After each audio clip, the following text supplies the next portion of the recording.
बिस्मिल्लाहिर्रहमानिर्रहीम। Health expert hub के साथ मैं हूं डॉक्टर मोहम्मद रसूल। डेयर व्यूअर्स, आज हम आपको बताएंगे अपेंडिसाइट्स के बारे में कि अपेंडिसाइट्स क्या होता है। डेयर व्यूअर, अपेंडिसाइट जो है ये अपेंडिक्स की इन्फ्लेमेशन, अपेंडिक्स की जो सोजश होती है, इसे अपेंडिसाइट्स कहते हैं।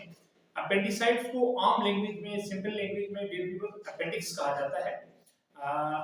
तो डेयर व्यूअर, अपेंडिक्स जो है ये हमारे जो जो पेट होता है, इसके दाएं हिस्से में, निचले हिस्से में, इनके राइट साइड, जो हमारा राइट एब्डोमेन है, उसके निचले हिस्से में ये होता है। ये अपेंडिक्स जो है ये उंगली की शेप का होता है, यानी कि उंगली की तरह का होता है। और ये हमारे कोलोन, जो हमारी बड़ी आंत है डेयर व्यूअर, ये उसके साथ जुड़ा हुआ होता है। तो जब इसमें कोई इन्फेक्शन होती है तो इसे क्या कहते हैं? अपेंडिसाइट्स कहते हैं। डेयर व्यूअर, अपेंडिसाइट्स का जो दर्द होता है ये यानी कि हमारे दाएं साइड पर होता है, राइट साइड पर होता है, पेट के दाएं हिस्से में होता है। और बाद औक़ात ये हमारे नाफ के गिर्द जो है ये दर्द, मतलब है नाफ के गिर्द ये दर्द शुरू होता है। जैसे जैसे ये इन्फेक्शन बढ़ती है, दर्द वैसे वैसे मतलब है दर्द बढ़ता है, और उसके बाद ये दर्द जो है शिद्दत इख्तियार कर लेता है।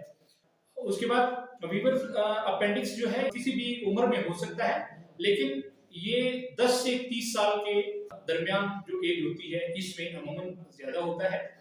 और उसके बाद अपेंडिक्स की जो पोजीशन है व्यूअर्स, इसका दारोमदार जो है ये एज पर होता है, यानी कि मुख्तलिफ एज के लोगों में अपेंडिक्स की पोजीशन जो है वो मुख्तलिफ होती है। और उसके बाद जो प्रेग्नेंट वोमेन होती है डेयर व्यूअर, इनका जो अपेंडिक्स होता है, अपेंडिक्स पेन पोजीशन ये ऊपर होता है, यानी कि जो औरतें प्रेग्नेंट होती हैं उनका अपेंडिक्स चूंकि ऊपर की तरफ होता है, इसलिए उनकी जो अपेंडिक्स की जो पेन होती है, जो पोजीशन होती है पेन की, वो भी ऊपर होती है। उसके बाद व्यूअर्स, अपेंडिक्स का बेहतरीन जो मयारी इलाज है इसकी सर्जरी है, यानी कि ऑपरेशन, इसका इलाज जो है वो ऑपरेशन है। ऑपरेशन के जरिए अपेंडिक्स को काट लिया जाता है, इसको रिमूव किया जाता है। तो ये इसका जो है इलाज है। और उसके बाद इसकी सिम्टम्स की तरफ हम आते हैं कि इसकी सिम्टम्स क्या होती है। तो फर्स्ट ऑफ ऑल, अपेंडिक्स की पहली जो सिम्टम है वो ये है कि अचानक ये अपेंडिक्स का जो दर्द होता है ये अचानक दर्द होता है। हमारे मतलब जो दायां साइड है, जो अपेंडिक्स की पोजीशन है, उस पोजीशन में पेन होती है। बाद औक़ात ये नाफ की गिर्द दर्द होती है, जो कि बाद में कुछ लोगों में ये दर्द जो है नाफ की गिर्द शुरू होती है, जो बाद में राइट जो एब्डोमेन है उस साइड पे चली जाती है, यानी कि हमारे पेट के दाएं हिस्से की तरफ ये पेन जो है ये चली जाती है। और उसके बाद ये दर्द जो है जब हम कोई वॉक करते हैं, खांसते हैं, तो ये अपेंडिक्स का जो दर्द होता है ये उससे, वॉक करने से या खांसने से ये दर्द बढ़ता है। और उसके बाद इसकी इलामात में नौजिया और वॉमिटिंग है, यानी कि आपको उल्टी हो सकती है, बदली हो सकती है और उल्टी हो सकती है। और उसके बाद लॉस ऑफ एपिटाइट है, यानी कि आपकी भूख खत्म हो सकती है व्यूअर्स।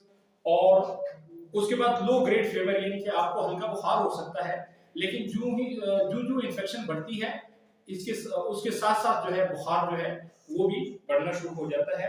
उसके बाद कॉन्स्टिपेशन और डायरिया, यानी कि आपको कब्ज हो सकती है या लूज मोशन हो सकते हैं, डायरिया हो सकता है।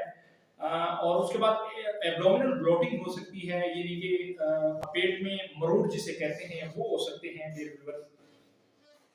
उसके बाद हम आते हैं इसकी काजेस की तरफ, इसकी वजूहात क्या है अपेंडिक्स की। तो व्यूअर्स, ये जो हमारा अपेंडिक्स होता है इसमें जब कोई खुराक के ज़रात चले जाते हैं, तो जब कोई खुराक का ज़रा अपेंडिक्स में चला जाए, तो उसमें फिर क्या होती है, उसमें बैक्टीरियल इन्फेक्शन हो जाती है। उस ज़रात की वजह से उसमें अपेंडिक्स में बैक्टीरिया चले जाते हैं, बैक्टीरिया की वजह से अपेंडिक्स में इन्फ्लेमेशन हो जाती है, और इसमें रुकावट हो जाती है, सोजिश हो जाती है, जिससे क्या होता है हमें दर्द महसूस होता है। डेविवर अपेंडिक्स का अगर बर वक्त इलाज ना किया जाए तो इससे क्या हो सकता है, इससे अपेंडिक्स जो है वो फट सकती है। और अपेंडिक्स के फटने से ये जो इन्फेक्शन होती है, ये जो इन्फ्लेमेशन होती है, ये जो पीप होती है, ये आपके पूरे मतलब पेट में जो है फैल सकती है। ये हमारी पेट की जली में जो है, जो पेरिटोनाइटिस है हमारी पेट की जली, ये उसमें फैल सकती है और ये एक लाइफ थ्रेटनिंग कंडीशन होती है। इसका इलाज ये होता है, अगर खुदा खासा अपेंडिक्स फट जाए तो इसका फौरन जो है ऑपरेट किया जाता है, अपेंडिक्स रिमूव किया जाता है और पेट को जो है वो साफ किया जाता है।